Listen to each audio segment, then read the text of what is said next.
Il-pazjenti fl-isptarijiet qed jispiċċaw ibatu minn nuqqas ta' pjan tal-gvern fis-settur tas-saħħa. Dan hekk kif qed jiġu kkanċellati 15 l-operazzjoni kull ġimgħa minħabba nuqqas ta' 550 infermieri.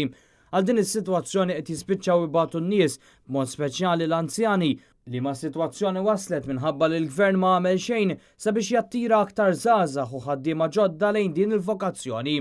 F'konferenza tal-aħbarijiet il-kellim tal-Oppożizzjoni għas-Saħħa Stephen Spiteri qal li l-gvern ilu jaf b'din il-problema ta' nuqqas ta' infermieri iżda ma sar xejn sabiex ittejjeb il-kundizzjonijiet tagħhom.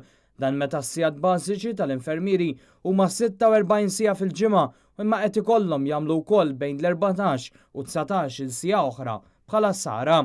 Jekk l-infermieri preżenti ma jagħmlux din is-sara kollha, l-operazzjonijiet li qed jiġu kkanċellati jispiċċaw jittriplaw u s-sitwazzjoni tmur aktar allarm.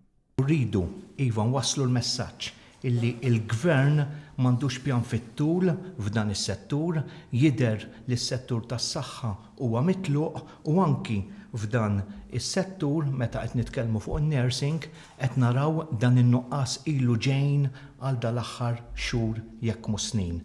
Il-kandidat Herman Farrugia qal li dawn il-kondizzjonijiet qed iwasslu biex l-infermieri jgħaddu minn burnout u l-kondizzjonijiet preżenti mhumiex tajbin biex jiġu attirati aktar żgħażagħ ġodda lejn dan is-settur. U qal ukoll li l-gvern mhux jilqa' talbiet tal-Union tal-Infermiera l-MUMN għal ftehim settorjali ġdid sabiex il-pagi u l-kondizzjonijiet tal-infermieri jitjiebu. Herman Farrugia qal li jekk l-infermieri jispiċċaw demoralizzati ikun hemm effett fuq is-settur tas-servizzi tas-saħħa.